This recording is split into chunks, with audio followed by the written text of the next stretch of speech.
Okay, right now you look at all the brushes you need to buy for this painting class. We have the very tiny one, that's for little detail. Then you buy the flat end, that's for regular painting. Then you need some round end and a fan brush. For me, I buy a lot of brushes, but to you need only one of this, maybe two of this, maybe two of this, only one fan brush, that's enough for this class.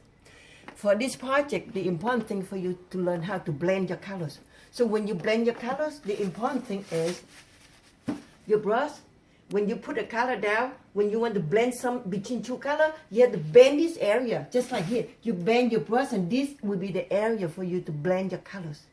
So for example, this is your painting. You have some marbles. The light source come from here. So right now you paint the background first. So imagine you finish this part. Now you paint the table. Okay, now we go to the colors. Before you paint, you need to have two water containers. One for the dirty water color, you wash your brush the first time. And then you get some paper towel, you dry your brush, you go to the second container to wash your brush one more time. So that way your color won't be contaminated. It will be the color you want. And then you have a whole box of colors. You squeeze out the colors, black and white in the middle. Then you have a lot of different color in here. Before you use it, moisture color is acrylic, so it dries very fast. So you just spray a little bit and that's it. So imagine right now I hold a flat brush to paint something that's not important area, but show how you blend your colors. So if the table is pretty dark, so I'm using dark brown right now. For this part will be the table.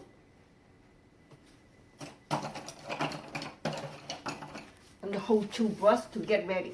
One brush for lighter shade, one brush for darker shade. I'm using the dark one. So I paint the outside. So that would be the dark area with brown and black. So whenever you paint your color, you think about dark color. So in that color, you can add red, you can add yellow, orange, because when you add black to it, the black becomes dark shade and the other color won't stand out strongly. It just makes your black become strong and becomes very rich in color. So the black doesn't have to be pure black. Your black can have something else inside, so now I'm touching some blue too. So all these colors mixed together become the black table for you, the dark brown. Okay, I hold on to this one, now I go to the lighter side. So lighter one, I use this one I don't need it anymore, so I put in the water.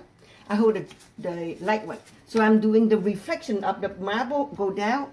I'm going to use some orange as a reflection, so when I paint it, at the edge, I bend my brush right now. So when I bend my brush, I have to go this way now. When I bend my brush, the edge becomes softer. Now it becomes dirty. I have to wash my brush. This is the light color brush. Now I wash it. I touch the light color again.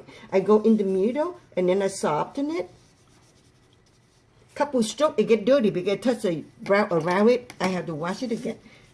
Then I keep touching it until it's the color I want. So at the edge, I keep bending it. Sometimes when it's too much, you can use your finger. You soften it too. So that would be a good part for blending. And then I keep washing. So every time you touch your colors, and when you touch different color in it, you have to wash your brush. So get a lot of paper towel ready for yourself. Now go to the middle. The middle will be lighter. So I'm touching some light shade. I go here will be lighter. And then I touch it around the other color. I blend it. One more time, wash your brush. And then use your finger in between the color. You touch it so it will blend it very soft for you. You can go back and forth between the dark and shade and the light shade. We call wet on wet technique. So when the dark color is still wet, you can go back to it. You can add different color right next to it and then soften it. Go to the lighter brush, touching the light color, go right to the light area, and then you blend it using this area for blending your colors. So it will become very soft for you. So you have a whole soft area for you to blend it, okay? I hope the demonstration gives you some general knowledge and some courage to do your painting.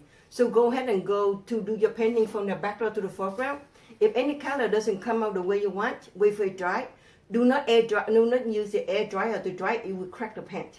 Just let it dry. A couple hours, you come back, you paint on top and not on layers, and we'll be okay. Until you like it, and then you stop. If not, you let it dry again, you paint again. It's acrylic, so you can paint many layers. Okay, enjoy your painting.